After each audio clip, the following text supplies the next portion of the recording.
Hi, my name is Gaylon, and I've had an abortion. My name is Anjali, and I've had an abortion, period.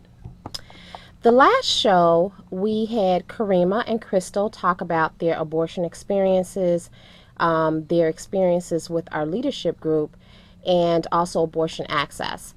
So, what we want to do at this show is talk about and address some of the issues that were discussed in the last show. First of all, for all of you that are not familiar with our organization, Chicago Abortion Fund provides financial assistance to low-income women seeking abortion services. Part of our advocacy project is a leadership group that we started last March called the My Voice, My Choice, where we're bringing the women that we've given abortion funding to back to the table to provide them with leadership, trainings, and opportunities and support. We have Anjali here from our leadership group, and she is going to talk a little bit about what the group means to her and what choice means to her. Anjali? Well, first I would like to start off with choice, the word choice and what that means. To me, choice means option. Choice means different opportunities. I would also like to now talk about access. Access to me means to be available, to be able to go and seek and it actually be there. A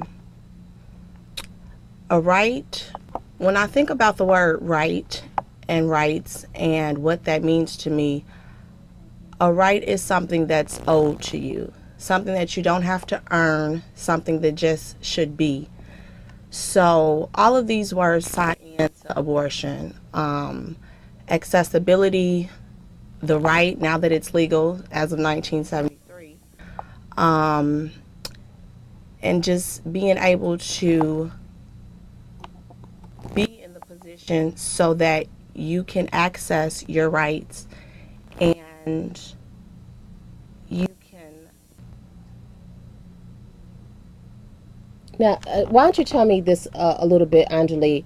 When we're talking about choice and access and fairness, why do you think it's important for the voices of young women to be at the table in the reproductive justice movement, fighting for abortion access?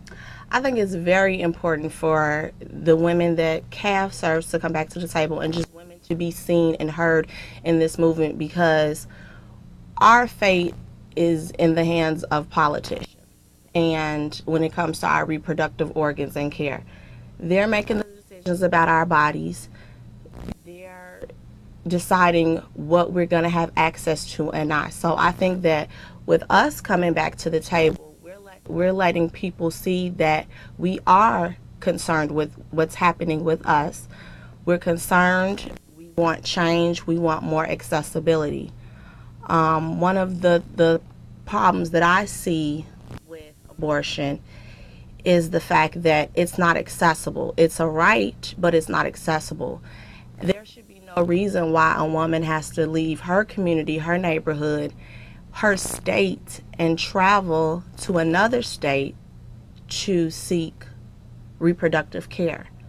It's her right to have reproductive care, so that it should be accessible in her community.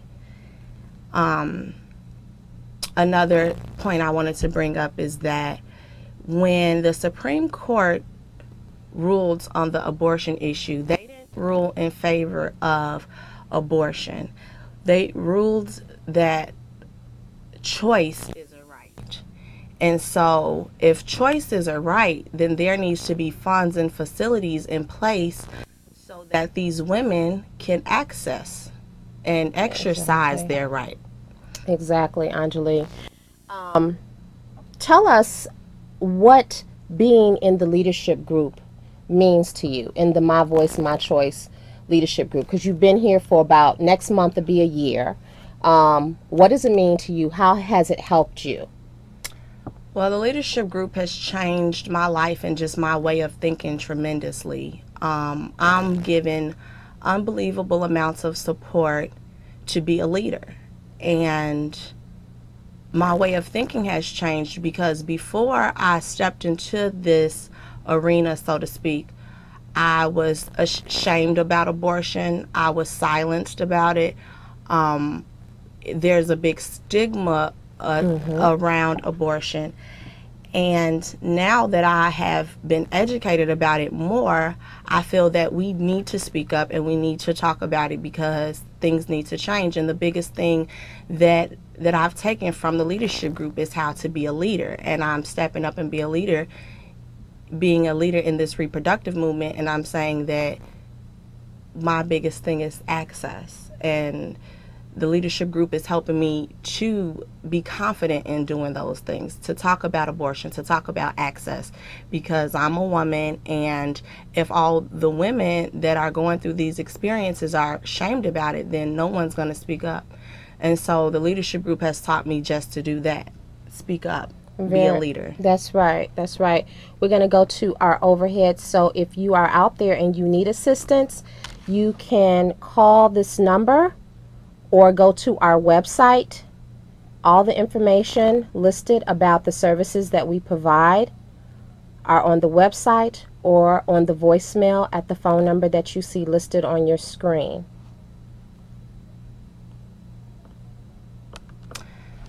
I wanted to just give a little scenario, and this can relate to all rights and abortions. Okay. American citizens have the right to vote. On the day of election, some may vote and some may not vote. But there are various polling places throughout their community, so that if the voter decides to go and vote, they can exercise their right. So again, there are various polling places throughout the community that different voters can go to access their right. So this formula needs to be the same for reproductive rights. Exactly, Anjali. And the other thing that I want to say, from the last show, there were a couple of calls regarding birth control and what type of prevention are the women being provided, trainings that the women are being provided. And I guess we wanted to talk a little bit about choice. What does true choice mean? The Chicago Abortion Fund supports a woman's choice overall, and that may include an abortion, that may not include an abortion. We support a woman if she does not want to carry a pregnancy to term. We support her if she wants to have her baby. It is up to her. And so we are about choice, real true choice. If a woman chooses to take birth control, that is her choice. Not all birth control are good for all women's bodies. Birth control is not 100% effective. So the bottom line is anything can happen at any point. It's not a black and white situation for women. There are a lot of different variables in women's lives. And so when they need support and assistance, they call Chicago Abortion Fund, and we provide that for them. We don't force anybody or force our beliefs or anything on any of the women that call. Women that are calling have already made the decision, a very personal decision, to take the step in their life, what they feel like this is the best thing for them at this time in their life. And so that's what real choice is about. Women having the right to think through her situation and make the best choice for her and her life and her family. And that's what we support.